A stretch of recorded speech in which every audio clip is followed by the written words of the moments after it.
Hello, hello, and welcome to Bad Teacher Podcast. My name is Kara, and I am your bad teacher. So, where's all the baddies at? No, just kidding. In all seriousness, I got the idea from Brianna Joy Gray, Bad Faith Podcast. Shout out to you, big fan, and more politically oriented, and Bad Empanada, socially oriented.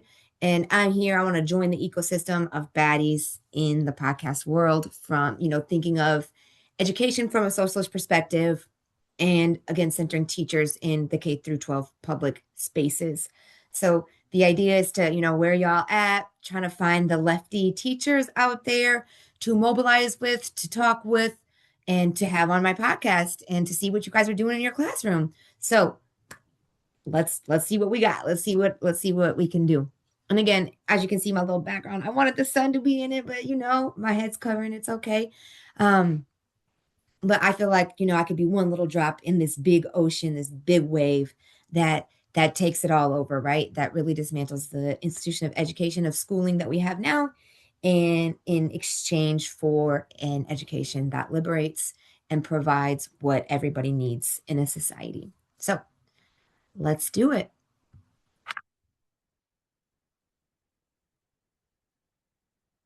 So the idea of this podcast is to I know that we're out there, like I said, the lefty teachers, the radicals, we're out there. We're just spaced out. We're on the margins. We're kind of in the fringes. For example, I have tried to, let's boycott the tests, and people look at me like I'm crazy. Seems to be a good idea strategically, but it breaks the law. So I'm trying to find those who those people are around this place because it's become increasingly more clear to me that working within the law and within policy is impossible and suffocating, right? It's impossible to move the needle working within the system that we have. So what do we do about it? So I'm not here to provide answers. Not I don't have them, but I do want to open up dialectical conversations, thinking about education from all angles, right? The good, the bad, the ugly, and the material. Thinking about centering impact versus intention. Everybody has good intentions. All the teachers want to save everybody. We're the good people. We follow rules, and we can bless you with our knowledge. We can bless you with our ability to navigate through society. This is called saviorism. This is called white saviorism. And you will hear me talking and using racial categories a lot. And although a socialist perspective originally centers class struggle and workers' rights, now in the United States, that was written by a German in Europe. So he kind of missed colonization. He missed the mark on racism that mostly had to do with slavery in the Americas. And so that legacy is an American thing that we must, in Europe too, as we know, they colonized the rest, the whole world. And so we must deal with racism in our class analysis. We must deal with sexism, patriarchy. We must deal with homophobia. We must deal with Islamophobia in order to resist against colonialism and imperialism in our education system. But again, we hear this. What does it look like in a K through 12 classroom? What does it look like in kindergarten? What does it look like in 11th grade? What does it look like in a rural white classroom? What does it look like in a diverse space? What does it look like in a segregated space? Those are the conversations I want to have. What do theorists say about it? Scholars, right? How do teachers experience it? What are obstacles and barriers? I want to be that bridge. Why? Because when I was a teacher, I understood scholarship to be anti-teacher, right? Like I didn't realize that it was the district leadership picking the scholarship that they wanted to quote unquote reform and to get the test scores up and all of these reformist mechanisms and measures to make sure that the test scores were higher rather than the students having the most, garnering the students with the most opportunities for success. And I just kept wondering, like, why do we need the quantitative data? Why do we need to know? Why do we need a new program every year to fix our students? They don't need fixed. Y'all need fixed. I didn't have the words back then. And then now as I'm entering the space, long story short, a lot of issues. I realized that, district leadership will say, well, the district made the decision. Well, it's actually a one person named decision. You can usually find that name very easily. So I'm learning about the policy. I don't have a platform. I don't, no one taught me these things. So I want to go find out more. I go, I'm getting my PhD right now in multilingual education. That's where I'm at. And now I kind of have the words and I can articulate it a little more. And I'm realizing that there is scholarship out there that do provide us with theories of liberation. There is history. There is, moments and movements of educator resistance. In fact, when I was in Minnesota, I joined the general strike, and it was the end of January 28th or 29th. And teachers unions were real loud out there. And the workers unions that have been, over since the 1930s for sure, have been largely dismantled and attacked. The whole point of the idea of the workers union is that it's one fight for one goal for all. We can disagree on issues, we can have these conversations, but we know what we're here for, right? We know that we know what the mortar is, which is the socialist framework, socialist literature, and you know liberationist theorists like your Césaire and Fanon that really are the glue for us, that move us forward, that give us ideas. The history propels us into um, what action to do next. All right. So first, for this episode, I'm going to keep it short. Just wanted to give you a little quick introduction of what kind of my idea is for this. And then I wanted to define, since I'm talking real big about anti-capitalism. Well, let's define capitalism first so we can have a initial initial starting point for everybody. So capitalism is a small group of people called your employers or your capitalists, or your employers, who own and control the means of production. So within a capitalist system, land ownership is important, is monumental, is imperative.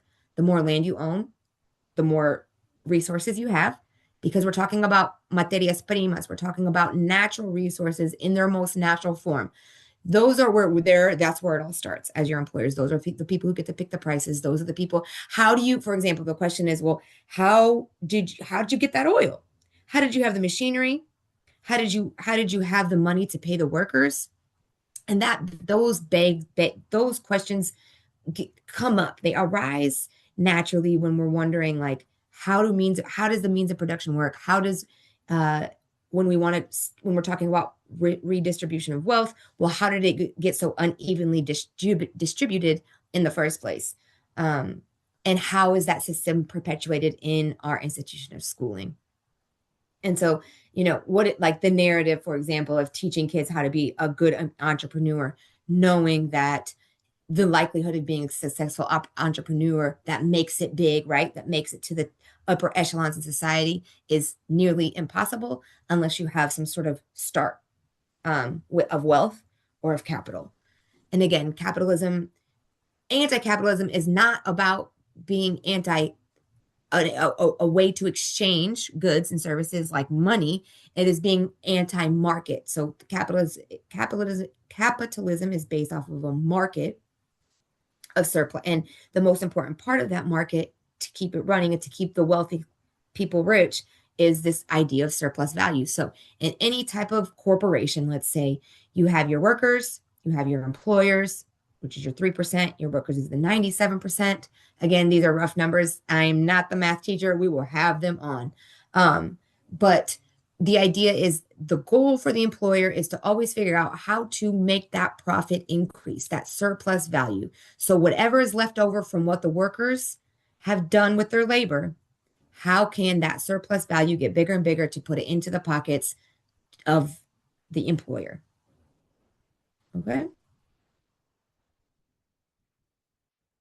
So it's a way to organize production, that where the producer gets to decide the means of how we distribute resources. They get to decide what prices to put on things. And no, I'm not talking about, your sister who has a small business of dressmaking. She gets to decide her prices, absolutely, but she doesn't get to decide the prices of the fabric that she buys. She doesn't get to decide the prices of the thread. She doesn't get to decide the prices of the needles, etc., or of the rent that she has to pay for her building.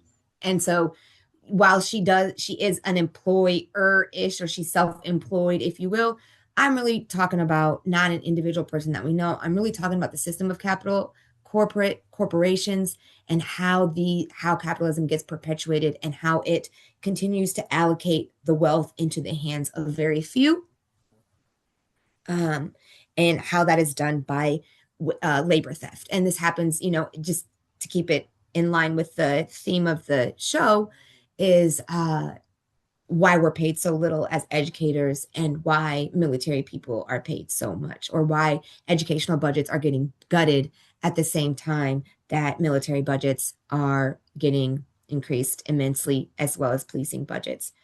Fun fact, since the George Floyd protests, every year, despite the fact that Democrats were proposing, mass reforms in policing, every year they have gotten an increased budget, and they have killed more people.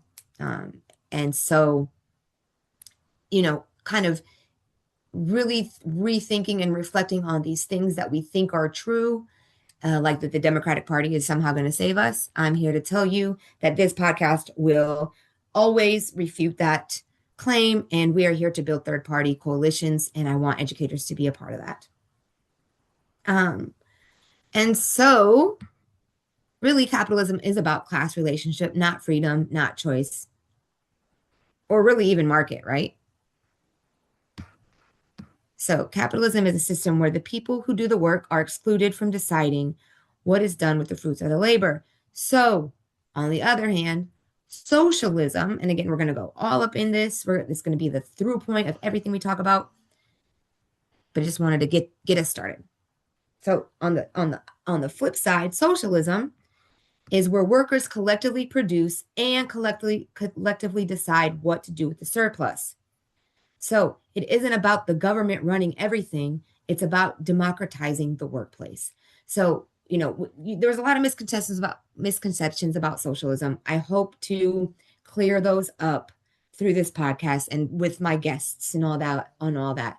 But basically, socialism is saying, instead of that surplus value or that profit going into the pockets of the wealthy, and increasingly so with tax cuts and all that's in the lobbies and the politicians working, hand in hand with corporate America and the oligarchs. I mean, even in little things like fees. I mean, we have service fees. I'm not that old. I'm 36. And the service fees that have come up after COVID, that we don't even have a choice to decide. That's the point. It's like the working class, these things are imposed on us, and the money is funneled up. And so we're here to tax them, and we're here to reallocate those funds into things like education. And as long as those funds are not only being allocated to education for, schooling purposes and for capitalist purposes, but in order to liberate and to really be able to give teachers with not only the resources, but the knowledge that they need. And so, socialism is not primarily about the size of government. It gets a bad rap with the government, but that's kind of because the history of communism, the break with the USR, can't talk about it now. We'll love to talk about it on the next episode. A little history of the difference between communism and capitalism, according to scholar Richard Wolff. But I want to talk about a lot of things, a lot of scholars, a lot of myths that we learn through this podcast. So I hope you join me. And, we figure out how to take control of that income surplus. And especially in terms of, public education, thinking of tax dollars and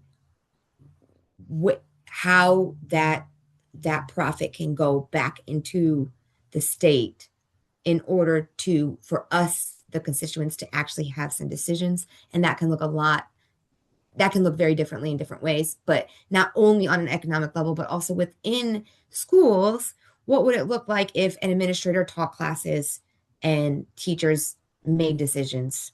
What would it look like if we didn't think of administrators as our boss, but as our colleague? And things like that, right? And we can think about what that looks like. We have some models around the world, and I want to elevate those in this podcast. So Thank you for listening. I'm excited to get this thing on and cracking, on and started. And again, where's all the bad teachers at? Thank you. I'll see you soon.